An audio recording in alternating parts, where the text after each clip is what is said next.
Добро пожаловать в новый день. В студии Иван Луцкан. Хочется пожелать всем вам хорошего дня. Сегодня 7 мая, день недели, вторник.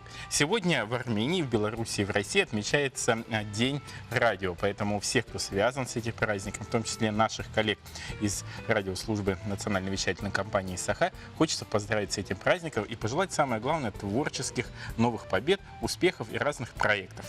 Кроме этого, по православному календарю сегодня отмечается Радоница. Он каждый год выпадает на разные даты. Это день недели вторник, когда необходимо поминать усопших. Многие сегодня поедут с этой целью на кладбище.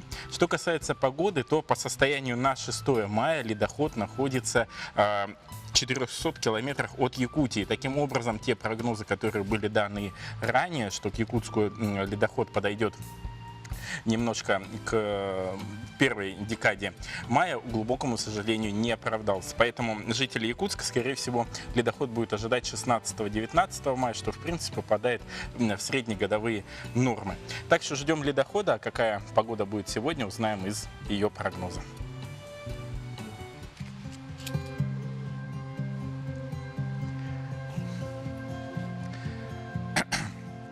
Сегодня, по данным Якутского управления по гидрометеорологии и мониторингу окружающей среды, погода ожидается в целом следующая. В Якутске температура воздуха была утром минус 2 градуса, днем ожидается плюс 4, плюс 6 градусов. В центральной группе районов температура воздуха утром была минус 2, минус 4, днем плюс 5, плюс 9. В Заречье плюс 6, плюс 1 было утром, плюс 8, плюс 13 будет днем. На юге республики 0, плюс 2 было утром, плюс 3, плюс 7 днем. В Вилюйских Улусах минус 2, минус 5 утром, днем плюс 9, плюс 13. В Нижнеленских плюс 3, минус 11 днем, плюс 4, плюс 6. На западе плюс 4, минус 1, днем плюс 8, плюс 9. В Колымо-Мендигирских Улусах плюс 6, минус 5, днем минус 1, плюс 12. В Янских Улусах плюс 5, минус 5, днем минус 5, плюс 7. На северо-западе минус 3, минус 14, днем минус 11, плюс 3 градуса. Но что касается Якутска, то все-таки сегодня еще, кроме того прогноза, который озвучил ранее, еще ожидаются порывы ветра. Так что все равно одевайтесь потеплее, потому что утром может быть обманчивым. Друзья, мы по-прежнему работаем в прямом эфире. Телефон для ваших WhatsApp-сообщений 8 914 279 22 62 остается прежним. Отправляйте туда ваши WhatsApp-сообщения, пока я передаю слово информационной службе нашего канала.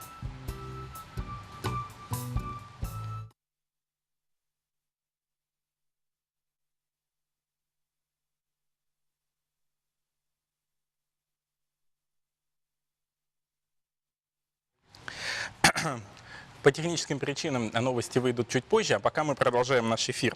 После непродолжительного перерыва возобновляет свою работу наша рубрика «Пульс экономики». В сегодняшнем выпуске с участием заместителя министра экономики Тимура Ханды вы узнаете, что такое инвестиционный климат Якутии, национальный рейтинг и не только об этом прямо сейчас.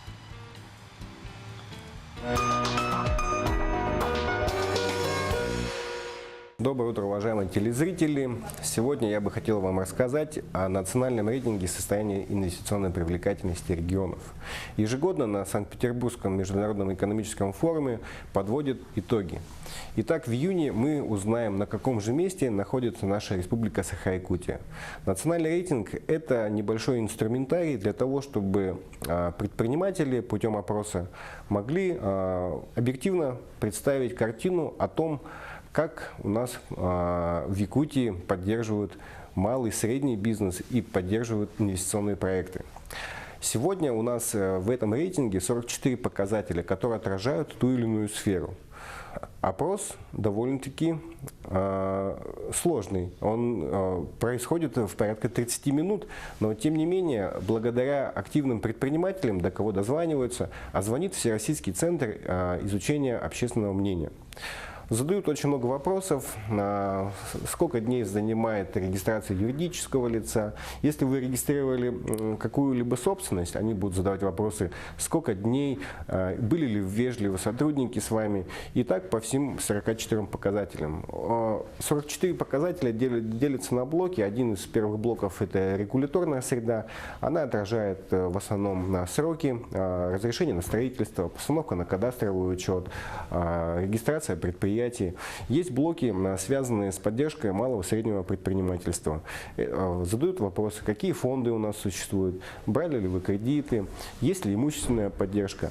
И все вот эти 44 показателя в итоге на рейтинговом комитете Агентства стратегических инициатив рассматриваются, и соответственно, регионы занимают те или иные позиции. По сравнению с 2017 на 2018 год наша республика Саха-Якутия продвинулась на 6 показателей, заняв 52 место. В этом году мы, конечно, сделали очень много усилий для того, чтобы продвинуться еще выше. Эти усилия, конечно, не органов власти только, это, конечно, самая большая заслуга, это заслуга предпринимателей. Потому что предприниматели входят в коллегиальные совещательные органы, и тем самым они озвучивают те проблемы, на которые органы власти сформировали специальные нормативные документы, и, соответственно, эти целевые индикаторы должны достигаться. На этом у меня сегодня все. Держите руку на пульсе экономики. До свидания.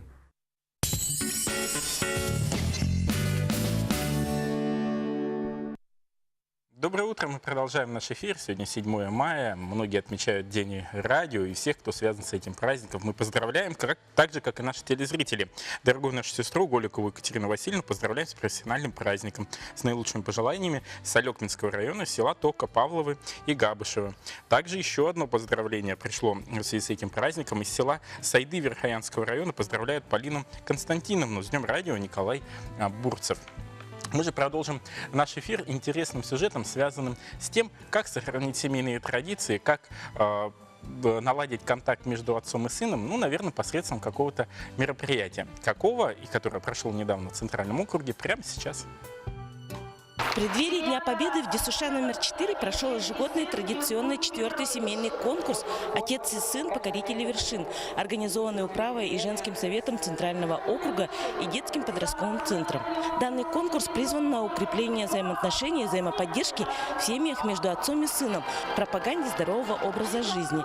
Все участники очень волновались, а болельщики переживали. Первый этап конкурса – визитка.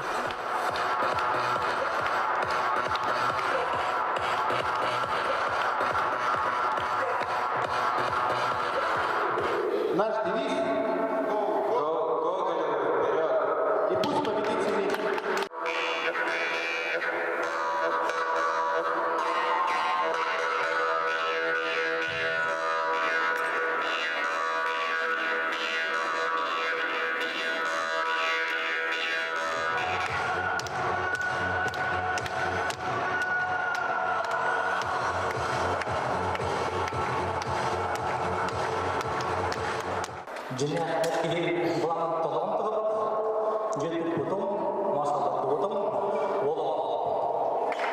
Семья у нас простая. 4 человека. Лабочка дочка, супруга, которая находится в данный момент в отъезде. Сын просто молодец, учится отлично, красавчик, футболом занимается. Вторым этапом является эстафета «Хозяин в доме», в котором отец и сын демонстрируют, какие ловкие они мастера на все руки. Конкурс «Хозяин тайги» должен показать, насколько ловко, а главное быстро команды смогут поставить и собрать палатку. Сыновья не подкачали, сознанием дела они помогали своим папам справиться с заданием. На всех этапах конкурса главными помощниками судей были учащиеся патриотического клуба «Городской патруль», которые следили за правильностью выполнения заданий, работали секундомером. «Защитник Отечества» – конкурс, который можно смело назвать одним из трудных, но увлекательных. Было здорово наблюдать, с каким азартом папы и их сыновья стремились показать свои самые лучшие качества. Мальчишки старались не подкачать, и все стремились к победе.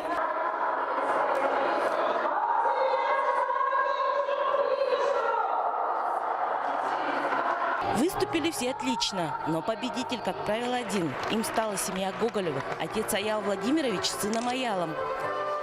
Второе место заняла семья Тарасовых, отец Петр Иннокентьевич и сын Нюргун. Третье место – семья Евдокимовых, отец Евгений Валерьевич с сыном Даниилом. Победителей наградили кубками, дипломами и ценными призами. Поощрительный приз получила семья Васильевых, отец Александр Афанасьевич и сын Василий. Всех поздравляем с победой! А мы продолжаем эфир. Знаете ли вы, что впервые бумажные салфетки на официальном приеме появились лишь в 1887 году? Наш следующий сюжет подскажет хозяюшкам, как сделать из бумажных салфеток какое-либо украшение на стол. Доброе утро, меня зовут Кривошапкин Игорь, я студент первого курса Якутского торгово-экономического колледжа. Я вот сейчас продемонстрирую складывание салфеток. Вид первый называется розочка. Берем салфетку, делаем треугольник большой и вот держим в таком положении. И снизу 3 раза вот такое расстояние сложим. Вот верхняя сторона будет до листочка. И вот так держим, и от одного края до другого края закручиваем туго.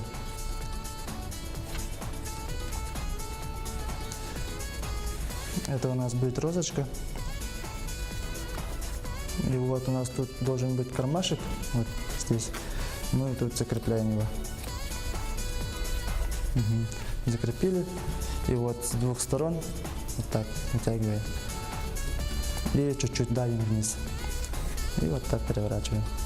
Получается у нас розочка. Начинаем второй вид. Второй вид у нас будет веер. Ну, веер обычно используют для ресторанов, декорации.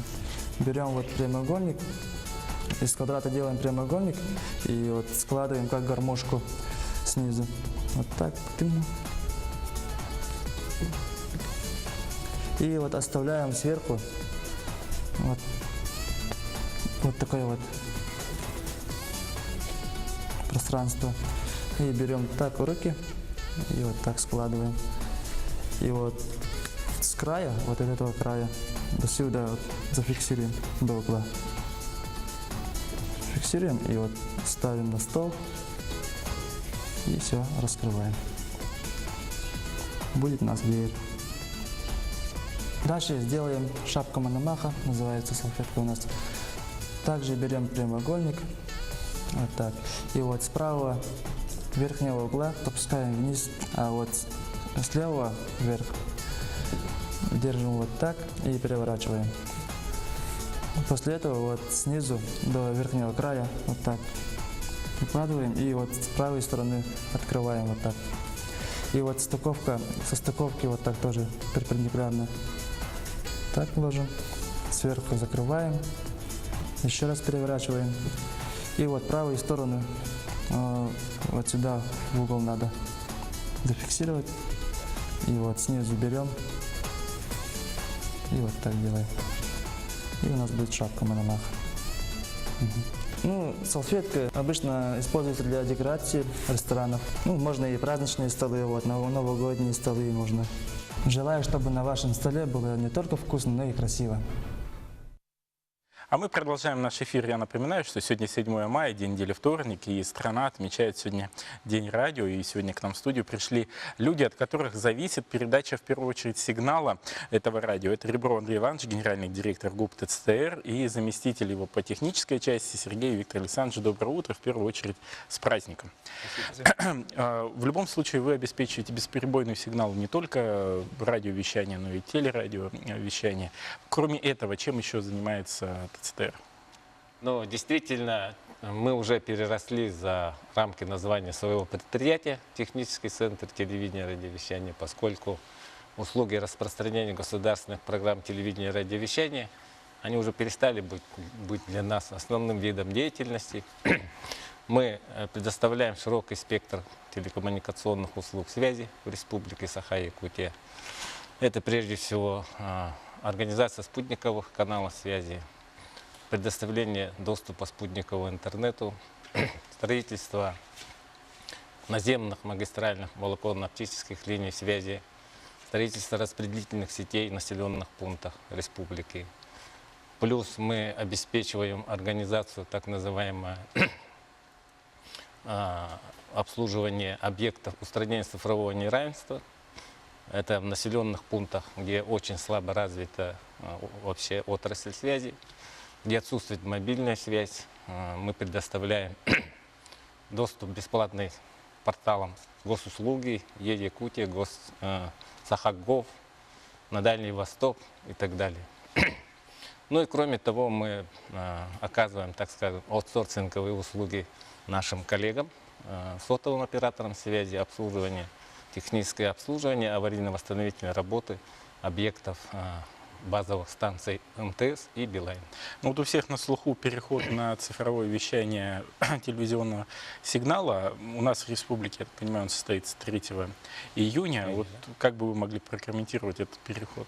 Действительно, по Российской Федерации с начала этого года идет поэтапное отключение аналогового телевизионного вещания, именно, я подчеркиваю, федеральных телевизионных каналов. И поскольку первый и во втором мультиплекс в цифровом вещании 20 федеральных телевизионных каналов, которые построены по федеральной целевой программе. Их эксплуатируют наши коллеги из российской телерадиовещательной сети. И в этих в этих пакетах цифровых отсутствуют и региональные составляющие, и региональные телевизионные каналы. То есть НВК как мы будем теперь Поэтому, да, с 3 июня аналоговое вещание мы вынуждены будем отключить. А региональные телеканалы НВК САХА, они останутся в прежнем виде, в аналоговом вещании до решения вопроса перевода на цифру То есть надо региональных будет перетыкать телеканалов. антенны, я так понимаю, да? Да, я так думаю, что технически это все возможно сделать, не, как бы сказать, не передергивая кабель за телевизором. Это все мы расскажем потом, подготовим специальные социальные ролики, в которых будем показывать, как сделать комфортный просмотр и цифр, и аналога. Виктор Александрович, а вообще радио вы планируете перевести на цифру? Есть такое? Да, я вообще считаю, что радиовещание в целом ожидает новый виток технологического развития, так и в целом его структура вещания. Опыт эксплуатации достаточно обширной сети эфирного радиовещания нашим предприятием показывает, что радио пользуется популярностью.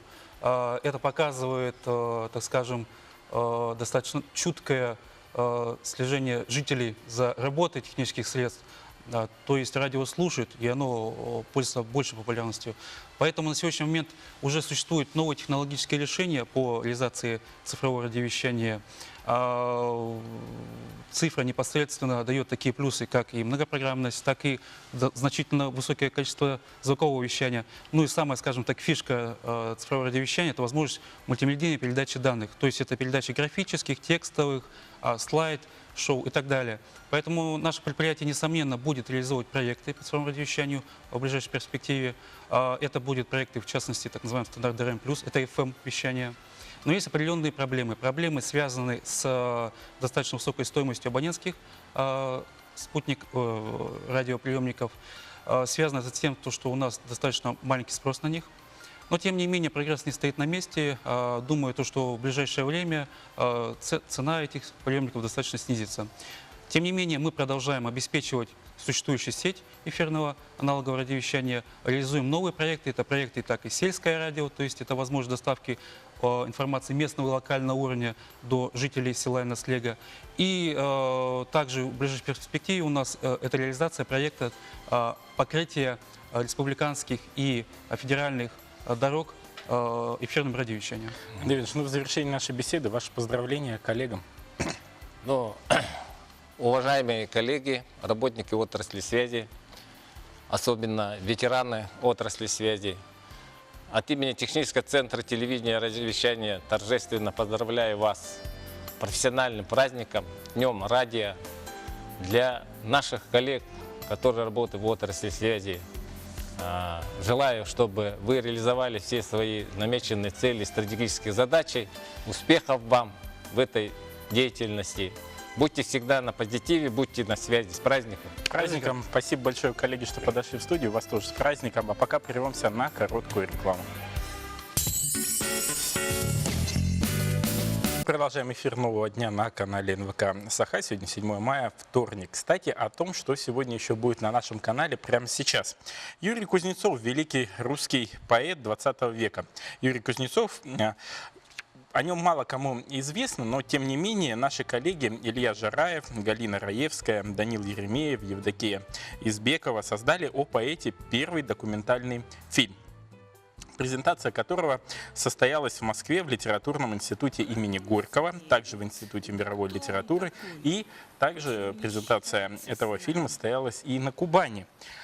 О том, какие отзывы получил фильм, смотрите сегодня в программе «Ал-Лукмас» на канале НВК Саха в 22 часа 30 минут.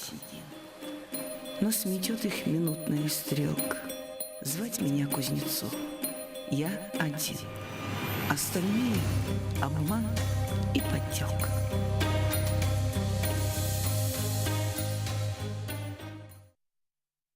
Немножко наших WhatsApp-сообщений. С днем рождения поздравляем сестер Розу Егоровну, Семена Ольгу Егоровну Маянскую. Счастья, радости, желаем главное здоровья, с пожеланием Тампонского района села Тополиные, братья и сестры. Вот так нас смотрят издалека. Ну а сейчас немножко о вакансиях, которые на сегодняшний день актуальны. Требуется агент прямых продаж. Главное условие, это чтобы были люди активные, целеустремленные, без предъявлений к образованию и стажу работы. Поквартирный обход. Зарплата от 10 тысяч рублей.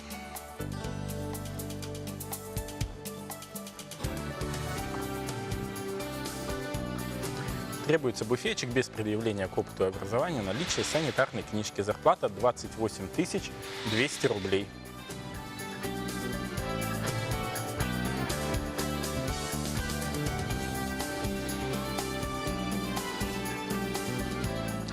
Требуется ведущий экономист, наличие профильного образования, опыт работы, прием по результатам собеседования, наличие удостоверения по ФЗ-44, зарплата от 30 тысяч рублей.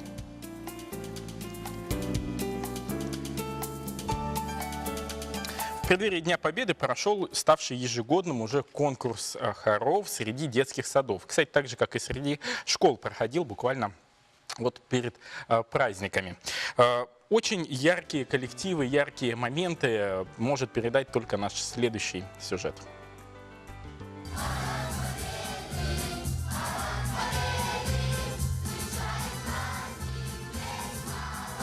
Не конкурс, а настоящий патриотический праздник состоялся в стенах детского сада «Умка» в преддверии праздника Дня Победы. 7 коллективов окружных детских садов соревновались в этот день в хоровом поединке. Сегодня вот в детском саду «Умка» мы совместно с Республиканским агентством по подписке «Рапост» и совместно с управой Октябрьского округа проводим мероприятие. Здесь собраны все детские сады учреждений дошкольного образования города Якутска Октябрьского округа.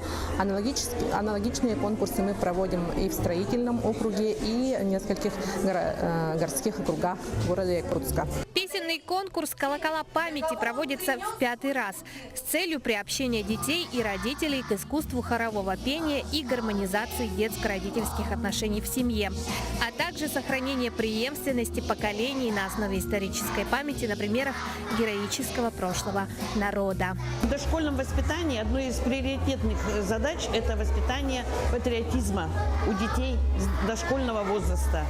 Поэтому любовь к родному краю, любовь к народу.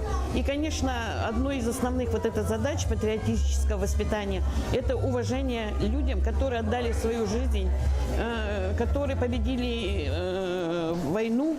И поэтому дети наши сегодня живут счастливо под мирным небом. Если мы пронесем это через все поколение, начиная с дошкольного образа памяти о наших солдатах, о наших воинах, которые участвовали в Великой Отечественной войне, держава будет стоять. Профессиональным жюри выбрать победителя было трудно. Казалось, что победы достойны абсолютно все. И все же обладателем гран-при конкурса между детскими певческими коллективами дошкольных учреждений стал хор детского сада номер 105 «Умка» с песней «Письмо из 45-го».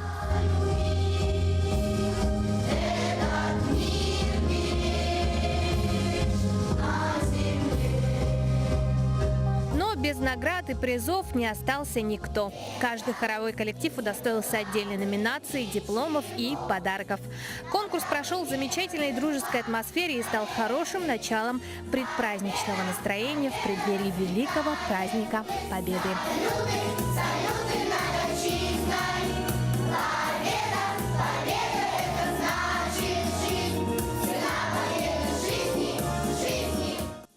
Продолжая детскую тему, хотелось бы сейчас поговорить с нашими гостями о мультипликации.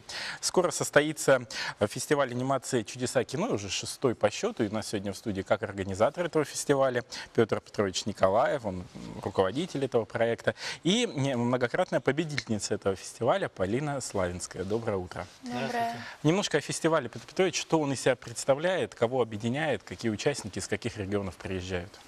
Ну, фестиваль действительно уже проходит 6-й год, и по традиции этот фестиваль был организован благотворительным фондом ХРСЛ поддержки детей с инвалидностью и ограниченным по возможностям здоровья.